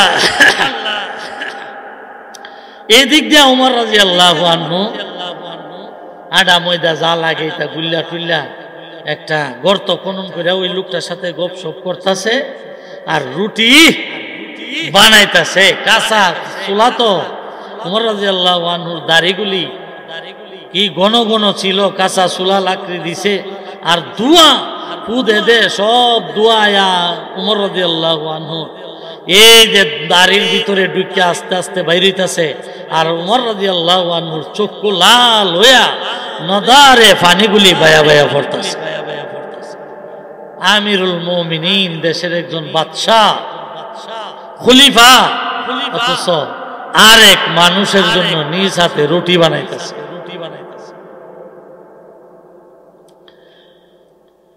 এই রুটি বানাইতেছে, গপসপ করতেছে, এমনি ভিতর থেকে ডাক দিছে, আমিরুল মুমিনিন, আপনার বাইরে জানায়া দেন ছেলে সন্তান হইছে, সুসংবাদ দিয়া দেন।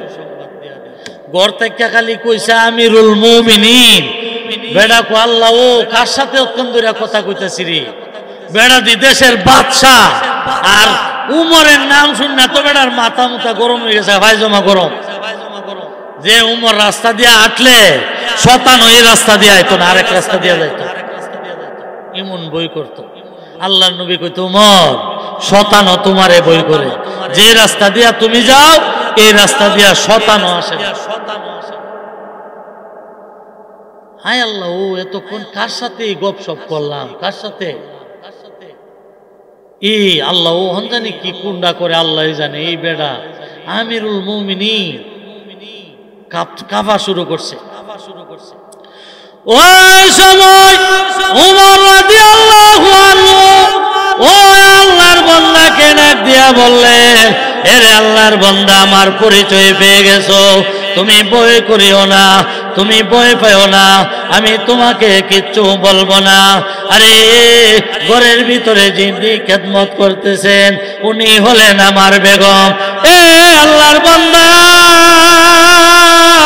তোমার বিবি যখন পবিত্র হবে আমি তোমাকে বলে গেলাম তুমি আমার রাজমহলে যাবে, আমি তো আমার খাজানা থেকে তোমার টাকা খাওয়ার বাসা বাড়ির সবগুলির ব্যবস্থা আমি বাইতুল মাল থেকে ব্যবস্থা করব। দেখছে তারা ওই দেশ চালাইছে, কিন্তু তাদের কলবের ভিতরে দুনিয়া ঢুকতে পারে নাই। আমরার দেশের এমপি মন্ত্রীরার কলবের ভিতরে দুনিয়া ঢুকছে কি ঢুকছে না? ঢুকছে। এই জন্য আজকে সাজা ভোগ করতেছে। মনে আসেনি? ইয়া আইয়ুহাল্লাযীনা আমানু দুখুলু ফিস সিলমি কাফা, তোমরা পরিপূর্ণভাবে ইসলামের ভিতরে প্রবেশ করো, ইসলামের নিয়ম কানুন আইন কানুনগুলি তোমরা মানো, তাহলেই দেশে শান্তি আসবো। ঠিক না বেটি? শেষ করে লাইতেছি। ইমাম আবু হানিফা রহমাতুল্লাহ আলাইহি ওই যে অগ্নি পূজারীর বাড়ির মধ্যে গিয়া দে মহিলা ফুটছিল, মহিলা দে মুচ্ছিল, মনে আসেনি? মনে আছে? তখন ইমাম আবু হানিফা রহমাতুল্লাহ আলাইহি কয়, কাজটা তো আমি ভালো করলাম, আমি তো আরেকজনের হক নষ্ট করছি, ঠিক না? তখন বললে যে এই যার হক নষ্ট করছি তার দ্বারে দোকান মাফ না চামো, আল্লাহ আমার মাফ করতো। তখন অগ্নি পূজারীরে ডাক দিছে, গেটের মধ্যে আওয়াজ করছে। তখন একজন লোক আইছে পরে তখন বলছে যে ওই মালিকের নাম কইছে আর কি, উনি আসেনি? বললো হ্যাঁ আছে, ওনাকে বলো যে আবু হানিফা আসছে। জন কইছে আবু হানিফা আইছে, এই লোক আরে উনি তো আমার কাছে টাকা ভা দৌড়তে দৌড়তে আইছে, দেখছেন নি? আর আমরা যদি ভাওনাদারের বাদ যাই ডাক দিলে ফুলা আইছে, চেয়ারম্যান সাহেব, চেয়ারম্যান সাহেব ডাকতেছে। তো ফুলা কেউ চেয়ারম্যান সাহেব গিয়া কোয়াইতো, ফুলা গেছে আব্বা আমনে বলে যাইতেন, একজনে ডাকতেছে। চেয়ারম্যান সাহেব গিয়া ক বলে তুই গিয়া ক বলে আব্বা বাইত না ডা গেছে। জি পুত্রে তো মা বাপ ওই দুষ্টু মানা, ঠিক নেই? কি সুন্দর করে ফুলা যে আব্বা গরু উত্তাল হয়েছে, আমি বলে আপনার কইতাম আব্বা ডা গেছে। চিন্তা করছেন নি? মেম্বার সাহেব ডাকলে হয় তুই করে, ঠিক নেই? আপনার এলাকার মেম্বার সাহেব খুব ভালো। ইমাম আবু হানিফা রাহমাতুল্লাহ আলাইহি যখন গিয়া কইছে যে একজন হুজুর আইছে, তে বুঝালাইছে। বেটা দৌড়তে দৌড়তে আইছে, হুজুর আপনি আইছেন, আমার দ্বারা যে টাকা পাও না।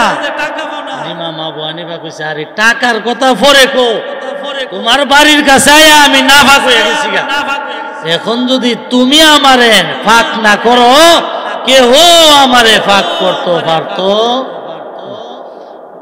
অগ্নি পূজারী কো মুসলমানদের এত বড় একজন ইমাম আমার বাড়ির কাছে আয়া বলে নাফাক হয়ে গেছে গা, এটা আবার কেমনে? আমি ফাঁক না করলে বলে দুনিয়ার কেউ ফাঁক করতে পারতো না। অগ্নি পূজারী আশ্চর্য হয়ে গেছে।